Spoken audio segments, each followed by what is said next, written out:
오늘은 나무의 삶과 사회학적인 영향이라든가 철학적인 측면을 강의하도록 하겠는데, 그동안 나무가 가지고 있는 특성이라든가 숲의 기능을 기반으로 해서 우리 삶과 어떠한 연관이 있고 삶의 철학적인 측면을 한번 분석해서 강의를 시작하도록 하겠습니다. 그러면 나무는 살아있을 때도 기능을 많이 하지만 죽어서도 다 가치가 있습니다. 이게 아마 최근에 보면 이렇게 벽면 밑에 이렇게 나무 다 돌렸잖아요. 이렇게 지금 이게 저렇게 하면 사실 정서적으로도 좋을 뿐만 아니라 이렇게 온도 변화라든가 집에도 보면 그래서 가정에서도 응접실이나 거실에 이렇게 나무를 이렇게 돌리는 분들이 있어요. 그다음에 최근에는 또 벽지 자체를 나무로 하는 거, 아주 얇은 나무, 통나무가 아니고 얇은 나무로 이렇게 벽지를 해가지고 옛날 황토 같이 이렇게 아주 얇은 종이, 나무 종이 같은 걸 이렇게 붙여서 쾌적하기도 하면서 음이온도 흡수하고 뭐 이런 방출하고 하는 그런 좋은. 그런데 일단 나무는 나중에 여기 또 잔가지 같은 건 또 나중에 이제 뭐 이렇게 펠렛도 만들고 칩 같은 것도 만들어서 상당히 우리한테 유용한 재화를 제공한다. 그다음에 아까도 말씀드린 우리 저희가 치산록하고 경제개발 5개년 하기 전까지는 다 아궁이에서 다 뗐습니다. 나뭇가지나 무슨 솔잎이나. 그래서 아궁이 개량 들어보신 있을 거예요, 옛날에. 아궁이 개량하시고 그때 무연탄이 들어오면서 연탄. 그다음에 그것도 군대 갔다 오시면 조개탄 같은 게 시작해서 뭐 9공탄, 19공탄까지인가 구멍 뚫린 25공탄까지 있었네. 그런 공탄이 나오면서 또 이산화탄소 때문에 또 여러 가지 또 중독 문제도 있고 있었지만 그런 아궁이 개량이 되면서 사실은 또 우리 살림이 많이 보호가 됐어요, 사실은.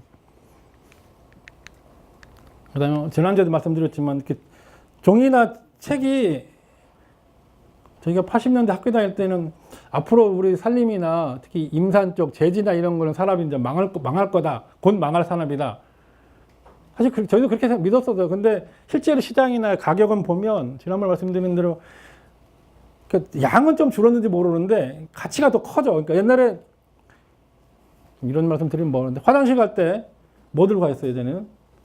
좋은 집이 신문지 들고 가셨을 거예요, 아마. 그건 아주 잘 사는 집이었을 거고. 최근에는 뭐 엄청 좋은 겁니다. 화장지도. 특히 여성분들 옛날에 뭐 그냥 뭐 손수건으로 얼굴 닦았지 모르는데 지금은 다 네프킨이나 뭐 화장지, 그것도 종류도 뭐 고가, 저가 뭐. 그 다음에 요즘에 아기 기저귀 이런 거.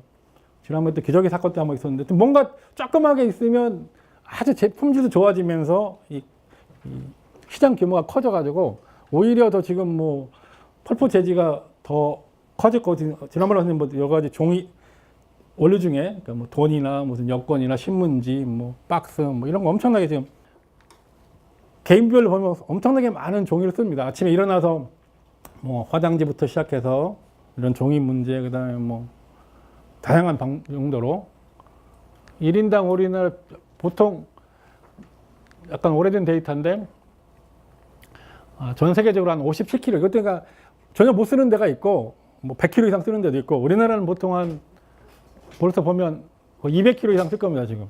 대표적인 게 우리 지금 산소입니다. 뭐 맑은 공기. 오늘은 상당히 뭐 시원하고 건강 있는 그런 느낌의 공기인데 혹시나 주말에 같은데 저기 뭐 숲속이나 산에 가면 훨씬 더 시원하잖아요. 그런 공기라든지 뭐 물도 깨끗한 물, 확실히 산에서 흘러나오는 물이 더 깨끗하고 정수가 잘 돼 있고 토사를 방지하고 휴양 뭐 깨끗한 물을 제공하고 뭐 이렇게 뭐 산림 치유하고 이런 거를 그냥 돈으로 환산을 하면 이게 아마 한 2년 전에 계산한 건 이게 최근에 다시 좀 업데이트 됐는데 16년도까지인가? 근데 하여튼 1인당 여러분들 개인 1인당 한 250만 원 정도의 돈이 돌아가는 겁니다. 1년에. 그러니까 눈에 안 보이지만 주위에 있는 산림으로부터 한 연간 한 250만 원의 복지 혜택이 있다, 이렇게 생각을 하시면 되고요. 매년 좀 증가되고 있어요. 아마 지금 최근 또 데이터가 나올 텐데 아마 또 한 250에서 300만 원 정도 될지 모르겠는데, 그 다음에 산에 가면 시원한 이유 중에 하나가 이렇게 우리 산림욕 같이 미리 말씀드리는데 다음 주에 혹시 습치유 수목원 가서 한다든가 탐방하실 때 이렇게 장갑 끼고 마스크하고 오지 마세요. 산에 오시면 무조건 일단 노출을 해야 돼요. 노출이라 해서 좀 이렇게 좀 야한 저기가 아니고 최대한 가급적이면 피부가 접촉할 수 있는 면이 많아야 효과가 좋습니다. 근데 여름에 무척 더워서 그러겠지만 저희도 가끔 이렇게 가을에 종잣다로 출장을 가보시면 등산 오신 분들이 전부 다 보면 옷은 일단 컬러풀 아주 좋은 옷. 그 다음에 톳이 딱 하고 마스크도 어떻게 특히 여성분들 죄송하지만 눈밖에 안 보여요. 엄청 이렇게 싸매고 오시는데 그러면 별로 효과가 없어요. 최대한 좀 이렇게 피부 노출이 좀 돼야 효과가 좋습니다. 그래서 가급적이면 반바지에 반팔에 뭐 이렇게 오시라고 그러는데 수모 같은 게 아닌데 산에 가실 때는 물론 긴팔을 하시되 중간에 휴실 때는 좀 이렇게 좀 뭐 올리든지 외투를 벗으셔서 이렇게 접촉을 많이 하시는 게 좋습니다. 그 다음에 대표적인 게 그때 선생님이 여쭤봤나? 누가 어떤, 좀 여쭤봤는데 나무 밑에 가니까 뭐가 하나 못 자라더라. 근데 이게 뭐냐면 기본적으로 이렇게 제가 소나무다 그러면 소나무 밭 밑에 가면 솔잎이 쌓이면 거기는 풀이 하나도 없습니다. 가끔 중앙공원 산책하다 보면 그 스트로브 잣나무 밑에 솔잎이 쌓이면 풀이 하나도 없어요. 자세히 보시면. 근데 그게 수종마다 그런 게 있어요. 특성이죠. 그래서 소나무다 그러면 여기 보면 뭐 소나무 여기 같으면 그러니까 자기 주변에 솔잎을 떨어뜨려 솔잎에서 눈에 안 보이는 뭔가 약간 독한 그렇다고 그걸 먹어서 우리가 죽는 건 아닌데 독성 물질이 몇 개가 나옵니다. 그래서 이건 풀씨가 날라온다든가 다른 나무에 씨앗이 들어오면 걔네가 발화가 못하도록 발에 억제 물질이 있어요. 걔네가 자꾸 들어오면 내 땅을 침범하잖아요. 자꾸 나하고 경쟁이 돼야 되고. 그러니까 이제 그런 물질인데 그게 사람이 적당히 마시면 효과가 있는 거예요. 우리 몸속에 있는 여러 가지 균이나 독한 거를 제거해 줄 수 있는. 근데 그러니까 그런 물질을 우리는 먹는 거예요. 나무 입장에서는 자기 경쟁 상대를 이렇게 억제하든지 심지어는 호소나무 같은 경우는 여기도 보면 사진에 보면 이렇게 솔잎이 쌓이면 안 보여요. 풀이 전혀. 근데 화렵수는 그런 건 없는데 이 화렵수 안에서도 보면 또 나름 또 물질이 있어요. 이런 그래도 이게 우리 타감 작용한다고 그러는데 뭔가 자기한테 물질을 분비를 해서 그 주위에 있는 나무하고 교감을 하면서 오지 말라고 자꾸 이렇게 내 땅이다. 비싼 땅을 내가 지금 사서 살고 있는데 여기 침범하지 마라. 이렇게 하는 물질을 우리는 마시면서 거기에서 나는 게 이제 우리 피톤치드라는 게 피톤이라는 게 우리 생물 살아있는 물질에서 나오는 뭔가 죽이는 물질. 이걸 저희가 마시는 거예요. 그 다음에 혹시 장성이나 장흥의 편백수 혹시 갔다 오십니까? 갔다 오신 게 있죠. 꼭 상당히 유명하고 그 편백숲 이런 데서 그러니까 이런 물질이 사실은 화렵수보다는 치렵수가 좀 많아요. 아무래도 좀 오늘 좀 아까 책이 있으면 또 이렇게 질문을 자꾸 하는데 이파리 면적이 침엽수가 높을까요? 화렵수가 높을까요? 한 나무가 있다면 똑같은 크기에 연면적이 그러니까 화렵수인 그러니까 상수리 나무가 뭐 10년생에 뭐 10m짜리가 있고 소나무가 10년생에 10m짜리가 있다. 그러니까 이파리를 다 따서 이파리 면적을 전부 다 재보면 역시 참 수준이 참 그렇죠. 진짜 그런 젠 논문이 있어요. 그런 걸 이렇게 왜 그러냐면 연면적에 따라서 거기 기공 숨구멍이라든가 나오는 저런 이런 물질 양을 계산하고 이렇게 카운트를 하는데 침엽수가 훨씬 많습니다. 화렵수보다. 가늘지만 그걸 전부 다 계산해서 면적으로 이렇게 늘려놓으면 훨씬 많아요. 그래가지고 그때 이게 분비량이 그래서 화렵수보다는 침엽수 숲에 가셔야 좀 더 그런 물질이 많이 받을 수가 있고 침엽수에서 저도 왜 또 편백이 이렇게 떴는지 모르지만 편백 이파리하고 그럼 소나무 이파리도 보시면 사실은 편백보다 소나무가 더 많아요. 더 넓고 연면적만 보면. 이거 약간 이것들은 좀 홍보성 효과인데 요즘 미세먼지도 그런데 사실 요즘 그러니까 언론계나 정치계에서는 미세먼지에 대한 중국과의 어떤 관계 때문에 엄청 부각하는데 사실은 과학기술계에서는 너무 지나친 걱정을 많이 한다. 그런 또 의견이 있어요. 그러니까 그건 좀 더 전문적으로 들어가서 논의가 돼야 되는데 이런 것도 보면 그러니까 실제적으로 보면 별반 차이가 없든지 오히려 소나무나 뭐 잣나무가 더 많이 나오는 물질도 있는데 그건 아무리 많이 나온다고 이제 지금 제가 떠들어도 일반 국민한테는 안 먹혀요. 이제. 이미 그건 이제 지나갔어. 편백이 무조건 1등이야. 실제로 재보면 그렇지는 않아요. 또. 그리고 장성이나 장흥에도 가보시면 이런 프로그램 때문에 뭐 아토피라든가 심지어 암 치료가 된다고 아직까지 그것도 증명된 게 하나도 없어요. 저희도 지금 의대나 약대하고 같이 이렇게 공동으로 이렇게 과제를 하고 있는데 현재까지 우리나라에서 편백습에서 암이 치료됐다든가 아토피가 치료됐다 뭐 이런 얘기는 한 번도 없습니다. 그냥 가니까 우리가 기분이 좋아지고 깨끗한 공기를 마시니까 부가적으로 이렇게 개선이 더 좋아진다 정도는 확인이 되는데 가서 사실 저도 그런 전공을 하는 사람이지만 가니까 치료가 됐다 뭐 이렇게까지는 얘기하기는 아직 조금 어렵습니다.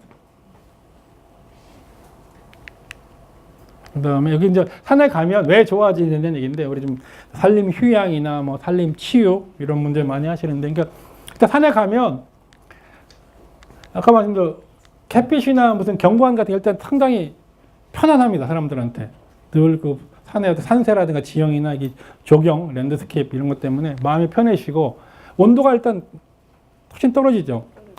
그러니까 쾌적한 느낌이 들고 그냥 가면 또 꼭 근처에 가시면 뭐 도토리 묵이라든가 산채 비빔밥이나 뭔가 또 건강식을 한번 드시고 오세요. 먹거리도 있고 그다음에 또 그 케미칼하게는 아까 말했던 피톤치드라든가 여러 가지 음료도 나오고 그다음에 습도도 좀 쾌적하게 좀 건조하지가 좀 덜 건조하고 그다음에 뭔가 가면 물소리도 들리고 새소리도 들리고 그 산에 가시면 이런 걸 다 느끼고 오셔야 돼요. 그냥 슉 갔다 오시면 안 되고 그다음에 아까 앞에 나온 얘기 중에 하나 중에 이제 뭐 몇 가지만 제가 뽑았는데 자, 여기에 나무를 큰 통나무를 옆으로 딱 자르면 이런 모양이 나옵니다. 이런 모양이 나온다는 얘기는 일단 평지에서 잘 자라나요. 보통은 나무를 잘라보시면 이게 나이테가 이렇게 한쪽으로 이렇게 약간 쏠려 있어요. 그러니까 저희들은 늘 보면 얘는 보면 동서남북으로 너무 균형이 잘 자라요. 얘는 그러면 주위에 경쟁도 없이 혼자 편안하게 평지에서 자라나요. 이게 여기서 아래쪽으로 쭉 휘었다 그러면 얘는 경사진 데서 사나요, 어딘가. 그렇게 경사가 졌으면 거기 또 중력이 작용하기 때문에 아래쪽으로 좀 처져요. 우리 팔뚝이 이렇게 처지는 것처럼. 정중앙이 약간 위쪽에 몰리고 그래요. 그런 차이가 있는데 일단 그렇고 여기 보면 어릴 때 여기 이게 정 가운데를 우리는 그냥 나무의 수라고 그래요. 그다음에 이제 계속 나이테가 있고 그러니까 이거 하나, 둘, 셋, 네 개 세가는 게 한 살 한 살 나이를 먹은 겁니다. 그래서 밖에 보시는 우리 수피라고 수피가 있고 요 수피와 요 최근 나이테 요 사이 여기가 형성층 얘가 살아 있어요. 이 안에는 다 죽은 세포예요. 오로지 살은 거는 요 경계 부분에 있는 요 형성층만 살아 있고요. 요 나이테도 보면 진하고 연한 게 있잖아요. 요 밑에 써여 있는데 그러니까 봄에서 여름 사이 생장이 막 좋을 때 좀 빨라요. 생장 속도가. 그래서 밀도나 뭐가 좀 연해요. 그래서 색깔이 연해 좀 밝아요.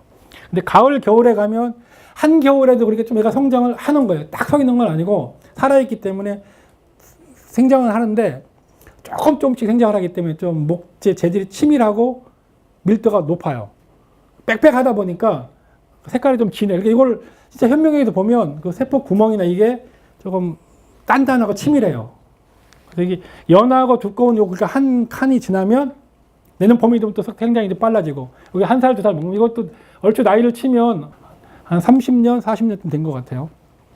근데 물론 이 나이를 자르는 거를 내 가슴 높이에서 자르느냐, 저 위에서 자르느냐에 따라서 뭐 짧게는 3년, 뭐 5년 이렇게 또 더해줘야 돼요. 밑에 옛날에 큰 거는 나이테에 안 나타나기 때문에 나무가 클 때 이렇게 딱 한 마디 딱 크고 그다리 있고 또 한 마디 딱 크고 이게 크는 게 아니고 쭉 같이 올라가요. 쭉 이렇게 위로 안테나를 뽑듯이 쭉쭉쭉 이렇게. 그래서 사실은 저 위쪽 부분이 옆에 있는 말을 큰 바로 옆에 있는 그 조직보다 더 오래된 거예요, 사실은. 그래서 나무 꼭대기가 나이가 더 많이 먹었어요. 그게 좀 생리적으로 약간 우리 혼동하는 건데, 이렇게 연륜을 가지고 요거는 보면 옛날에 여기 가지가 떨어진 흔적이에요. 그래서 이것도 가지치기가 상당히 잘 된 거죠, 이게. 아니면 이게 옹이가 깊게 파여요, 이렇게. 그래서 이 나이테 하나 갖고도 뭐 분석을 많이 해요. 심지어 이게 뭐 얼마 안 됐지만, 뭐, 예를 들어 물질 같은데 500년생 됐다. 그럼 100년대 때 목체를 이렇게 한번 떼내고 200년, 300년 때 이렇게 그때 목표를 떼내서 분석을 해보면 그 당시에 이산화탄소 농도가 얼마큼 돼 있고 걔가 흡수한 무슨 뭐 중금속이 어떤 게 들어있니 이것도 다 분석이 됩니다. 그래서 이 나이테만 갖고도 상당히 연구하는 분이 많은데 일단 이 나이테는 기본적으로 가운데가 있으면 위로도 크지만 그러니까 옆으로 커요. 근데 옆으로도 한쪽으로 클 수가 없어요. 동선 360도를 다 커야 돼요. 오로지 살아있는 거는 제일 바깥 부분, 나이테지 제일 바깥 부분. 그래서 자꾸 자기의 어떤 사람을 얘기하면 죽음을 안으로 이렇게 감싸야 돼요. 밖으로 자꾸 퍼져 나가야 자기가 살 수 있다. 그래서 저도 이제 좀 뻥친기 하면 내일 모레 환갑이고 조만간 진짜 수목장을 생각해야 될지 뭐 고민을 해야 될 시기인데 앞으로 이렇게 우리가 삶 자체도 너무 병에 걸린다든가 죽음에 대한 것도 좀 뭐 당연시 받아들일 필요도 있겠다 하는 게 그 책에 써 있는 얘기고요. 이미 눈이 있느냐? 저는 있다고 생각합니다. 자, 왜 그러냐 그러면 여기 이제 우리 뻔나무에 보면 뻔나무 옆에 가면 저런 잎 같은 게 달려 있어요. 그러니까 요게 사이사이가 일종의 쉽게 얘기하면 기공이에요. 숨구멍. 이게 또 적당량이 있어야지 적당히 없으면 나무가 잘 못 커요. 그러니까 우리 피먹이 숨구멍으로 해서 입이 이거예요. 쉽게 얘기하면. 숨을 쉬는. 그 다음에 이거는 눈이에요. 완전히. 근데 이거는 우리 사시나무나 포플라 계통에 보면 이파리가 떨어진 흔적이에요. 예전에. 이파리가 떨어진 그 스카라고 그래서 우리 리프, 이파리가 잎자루가 떨어진 그 자리. 얼핏 보면 눈이에요. 그래서 혹시 나무 숲에 가서도 누군가 잘 지켜보고 있다는 걸 좀 보시면서 그래서 우리 학생한테 내가 쓰레기 버리고 뭐 이런 거 하고 아니면 나쁜 짓 하면 안 된다. 그리고 조금 매일매일 좀 즐겁게 사셔야 될 것 같아요. 이렇게 하루 뭐 재밌게 이런 것도 이렇게 보시면서 나무에도 잎도 있고 눈도 있고 귀도 있고 이따가는 다리도 있습니다. 이런 거 있으니까 뭔가 하나하나 그 다음에 혹시나 오늘 강의가 끝나시면 좋아하는 풀이나 집에 혹시 화분이나 무슨 난 키우시는 분도 있고 아니면 화초 키우시는 분 다 있을 거예요 아마. 집에 거의 다 있더라고요 집집마다. 그걸 하나를 좀 정하시든지 아니면 뭐 아파트 정원이든지 아니면 뭐 직장 근처에 있든지 한 나무를 좀 정해서 봄, 여름, 가을, 겨울에 걔가 어떻게 변화되는지 그리고 걔가 어떨 때 걔가 좋아하는지 어떨 때 걔가 좀 아파하는지를 좀 보시면서 이렇게 생활하시면 굳이 막 바둥바둥 살지 않아도 혼자 즐기는. 그 다음에 여기 또 이거는 뭐 자기나무죠. 이게 또 누가 또 어디 쓴 거 뭐 자기나무 그러니까 자기나무라서 또 자기 위주로 뭐 해석을 했던데 이 자기나무 귀자는 귀신 귀자예요. 귀신. 이 나무가 귀신을 무서워해요. 자기나무. 자기나무니까 꽃이 큰 거는 왕자귀나무라고 있고 평촌 중앙공원에도 여러 나무가 있더라고 보니까 여름에 꽃이 펴요. 지금쯤은 다 졌겠네 이제. 네, 직전에 더울 때까지도 꽃이 피는데 낮에는 꽃이 이렇게 이파리가 쫙 펼쳐집니다. 근데 해가 지면 이렇게 쫙 오므라들어요. 그래서 우리 또 한자로 합환목 합혼수. 그래서 이런 나무를 자주 보셔야 돼. 그래서 그냥 편하게 말씀드리면 부부관계가 좋으신 분들이 상당히 그런 부부나무라고 이렇게 합혼수라고 이렇게 표현을 합니다. 나무가 가다 보면 이렇게 만나잖아요. 많이 아시는 게 우리 열리지예요. 이렇게 이거는 사실은 아래쪽 뿌리 쪽에서 만든. 그러니까 나무는 땅 위에 가지가 있는 것만큼 땅 속에도 그만큼 있다고 보시면 돼요. 위아래가 비슷하게 맞아야 되기 때문에 뭐 위에 느티나무처럼 쫙 퍼져 있는데 뿌리가 이만큼만 있을 수는 없잖아요. 그러니까 거의 비슷한 거리로 뿌리가 다 뻗어 있어요. 그러다 보면 옆나무하고 다를 수밖에 없어요. 뿌리 같은 경우는. 사실은 땅 속에 더 많이 붙어 있어요. 사실은 잘 안 보여서 그렇지. 이렇게 땅 속에 있는 뿌리가 붙은 경우도 있고 소나무 같이 이렇게 붙는 경우도 있고. 이건 최근에 저기 어디야 장백산 백두산에 있는 잣나무인데 잣나무가 이게 실제로 여기 밑에 아까 지금 그 나이테를 요즘에 나이테는 옛날같이 이렇게 그 관 같은 걸 이렇게 돌려가지고 넣어서 그 코를 뽑아내서 이렇게 텄어요. 베는 건 아니고 약간 동그란 관이 있고 그 안에 그걸 이렇게 계속 톱처럼 돌리면 그 관 안에 그 목편이 남아있고 그걸 뽑아내서 이렇게 나이를 재는데 지금은 기술이 좋아져서 여러 가지 전자파를 쏴서 아까 말씀드린 나이테별로 밀도가 나이테가 어디니 추제는 좀 단단하고 춘제는 연하다 보니까 이 전파가 쑥 가는 동안에 오르락내리락 해요. 그 오르락내리락이 한 카드 한 마디 이렇게 세가지고 나이를 요즘에 세는데 그 전파에 가는 강도를 가지고 해보니까 273년생이래요. 그러니까 270년 동안 둘이 손잡고 사는 거지, 면접까지. 이런 대표적인 열리지가 있다. 그래서 사회에 살 때는 서로 협력을 하면서 이 두가 붙으면 이 사이에 실제로 물이나 양분이 왔다 갔다 합니다. 실제로 제가 뭐 이쪽에다가 예를 들자면 뭐 파란 물을 줘보면 파란 물이 일리 가요. 그런 식의 그래서 서로 조직이 붙어 있기 때문에 서로 또 그나마 예를 들어 이쪽에가 뭐 물가다 흐르는 개울이 있다. 그럼 내가 물을 좀 빨아들여서 이쪽으로 주면 이쪽에는 또 자기한테 좋은 유기물질이나 양분을 이쪽으로 이렇게 좀 교환하고 이렇게 상부상조를 사고 사람에 비하면 뭐 200년 동안 이렇게 서로 손잡고 부부가 해로를 하는 그런 그래서 열리지란 옛날 뭐 드라마인가요? 영화인가요? 뭐 그런 것도 있었고 그래서 좀 희귀하긴 하지만 서로 위치한 상태나 환경에 적응하면서 또 서로 필요한 이렇게 도와주는 그래서 그렇지만 또 이게 물리적으로 보면 상당히 좀 안타까워. 이거 언제 부러질 것 같기도 하고 바람 불면 태풍 오면 막 끊어질 것 같고 그랬지 가서 보면 그래서 좀 얘네가 지금 좋아서 붙잡고 있는 건지 마지못해 붙잡고 있는 건지도 참 안타깝긴 한데 일단 그래도 누가 뭐 태풍이 오든 우리는 꼭 붙잡고 가겠다 하는 그런 그래서 하여튼 보통 우리가 사랑의 나무 그래가지고 우리 옛날부터 뭐 지상에 많이 올라갔던 것 같고요. 그 다음에 좀 앞으로 지금도 마찬가지지만 태풍이 오든 태풍이 없든 나무는 계속 흔들려야 돼요. 나무가 흔들리지 않으면 얘는 서 있을 수가 없어요. 쉽게 하면 죽어요 나중에. 흔들흔들 하면서 그 뿌리 사이에 있는 뭐 공기라든가 뭐 이런 것도 제거도 하면서 그 틈에 또 뿌리가 뻗어갈 수가 있어요. 그래서 늘 흔들려야 돼요 나무는.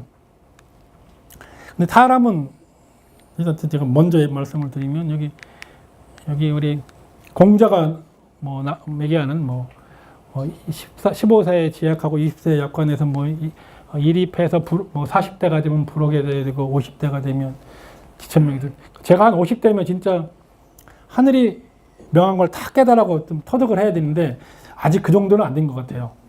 뭐 60이 되면 당연히 한 살길이 돌았기 때문에 모든 일이든 다 세상만 이치가 다 이해가 되고 70대가 되시면 뭐 인생 70이 다시 한번 시작되는 새로운 인생을 사셔야 될 거. 80대가 되면 진짜 산수를 다 하셨다. 요즘엔 90, 100세까지도 가는데 하여튼 뭐 자기 연세에 맞춰서 여기 뭐 20대, 15세까지는 없는 것 같은데 하여튼 과연 뜻을 세웠는지 자, 세상에 어떤 뭐 이치를 깨달았는지 이걸 좀 한번 이렇게 자기 그러니까 나이가 들어가면서 한 번 정도 이렇게 자기 인생을 뒤돌아볼 수 있는 그러면서 가보면 다 계속 이렇게 모진 비바람을 다 겪으셨을 거야 아마. 근데 그게 그렇게 할 수밖에 없다. 또 그걸 겪어야만 다 잘 산다. 더 튼튼해진다. 그래서 현재까지 이 자리까지 오시면서 이 자리에 계신 분들도 다 고생도 하시고 어려우셨겠지만 그래도 상당히 좋은 감내를 하시고 다 인생을 성공하신 분들이다. 가장 또 흔하게 어물전 방신은 꼴뚜기가 시키고 과일 가게 방신은 모가가 시킨다고. 실제로 모가 쓰임새가 상당히 많고요. 되게 이쁘고 좀 이따가 이제 모가 노란 케이크 오면 많은 분들이 딱 그걸 주워서 차에다 넣고 다니고 방향제로도 쓰고 차로도 쓰시고 상당히 봄에 꽃이 상당히 이쁩니다. 혹시 잘 보시면 이런 분홍색으로 꽃도 이쁘고 그다음에 이건 나무의 숲인데 이 숲도 잘 보시면 얼럭덜럭하면서 색깔도 이쁩니다. 구석구석 다 이쁜 데가 있어요.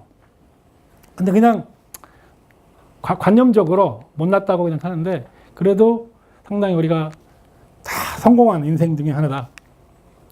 그 다음에 우리가 옛날에 뭐 잡목 그랬잖아요.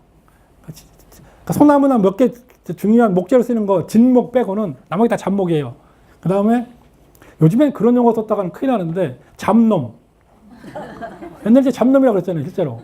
잡놈이란 사람들이 대체로 보면 뭐 주류가 아닌 뭐 양반 이런 게 아니고 뭐 노동자라든가 아니면 뭐 말썽꾸러기나 무슨 뭐 하인 이런 사람들이 잡놈이에요. 근데 그런 사람들이 진짜 필요해요. 그런 사람 없으면 어떻게 농사일을 짓고 어떻게 뭐 전쟁터 나가 싸우고 그렇겠어요. 나무도 마찬가지인데 우리 잡목이라고 하는 게 뭐 중요한 몇 개 빼고는 다 잡목 취급을 했는데 사실 다 중요한 의미와 그 가치가 있어요. 근데 대표적인 게 우리 아카시아인데 아카시아 그럼 또 뭐 생각나세요? 가서 노래하고 꿀생활. 그들도 많이 넘어가셨는데 옛날에는 아카시아 나무 그러면 너무 지금 레벨이 너무 지금 고수시라 가지고 옛날에는 그 지금은 좀 없었는지 모르겠는데 산소 다 망가진다고 그래가지고 다 죽였어요. 근데 실제로 아카시아가 자꾸 이렇게 배니까 그런 거예요. 배니까 모든 나무가 배면 살아야잖아요. 자기도 살다 보면 옆가지가 나오면 뿌리도 자꾸 옆으로 더 번져요. 그냥 놔두면 이렇게 통나무처럼 잘 커요. 근데 그걸 자꾸 베니까 그런 거예요. 그 다음에 사실은 요건 이제 분홍 아카시아는 저기 수원에 있는 학술림에 있는 저기인데 그 분홍 아카시아, 꽃 아카시아라고 해서 조경수로도 많이 써요. 이런 거 이제 아까 보면 아카시아 꿀로도 많이 중요하고. 근데 기본적으로 아카시아 이 뿌리가 이렇게 청구성 깊이 못 가요. 1m 이상을 못 들어가요. 사실은 관이나 무덤을 전혀 팔 이유가 없는데 왜 자꾸 그걸 그렇게 표현을 했는지 그것도 잘 모르겠어요. 그러니까. 축근이라 옆으로 자꾸 뻗는 거예요. 옆으로. 그러니까 저 깊이 안 들어간다. 가서 그 무덤이 동그랗게 봉분이 있으면 혹시나 위에 들어가더라도 얘가 저 관까지 도달할 수가 없거든요. 보면. 근데 왜 무덤을 다 해서 뭐 주위에 무조건 아카시아만 있으면 배고. 죽였지. 그래서 이게 상당히 좀 자기 대접을 못 받은 꿀 생산에 실제로 이렇게 뭐 목재로 상당히 가치가 있고 상당히 또 꺾어보시면 알겠지만 되게 단단하고 질깁니다. 목재가. 교수님이 하신 강의를 듣고 살림과 건강과 이런 거에 대해서 많은 보람을 느꼈습니다. 사용하면서 줄여야 할 건 줄이고 또 잘 이용해야 할 건 이용하겠다는 그런 생각을 하면서 좋은 강의를 들었습니다. 네. 네, 오늘 강의는 참 재미있었어요. 그리고 재미있다는 뜻은 뭐냐면은 제가 숲에 대해서 나무에 대해서 조금 공부를 했거든요. 그래서 제가 아는 것이 나오면은 더 즐겁고 재미있어요. 그래서 오늘 교수님은 정말 아주 흡족하고 재미있는 시간을 갖도록 했습니다. 자연과 교감하는 도시 인문학이라는 주제로 우리가 일생을 살아가는 데 있어서 자칫 소홀히 대하기 쉬운 나무, 그리고 숲, 하천 등 자연 환경을 도시 인문학적으로 다뤄봄으로써 환경에 대한 시민 공동체 의식을 강화하고자 하는 취지에서 이 프로그램을 기획하게 되었습니다. 이번 주제 도서는 이유미의 광릉숲에서 보내는 편지입니다.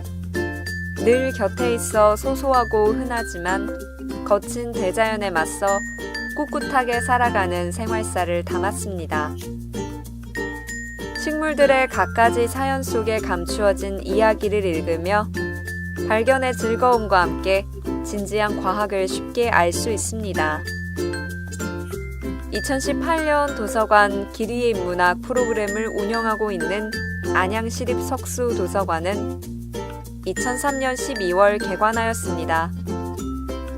정보 환경의 변화에 적극 부응하여 첨단 전자도서관으로서 21세기 정보시대를 이끌어갈 수 있도록 온라인과 오프라인을 병행한 서비스를 통해 이용자 서비스의 극대화는 물론 도서관 접근성을 강화하고자 노력하고 있습니다.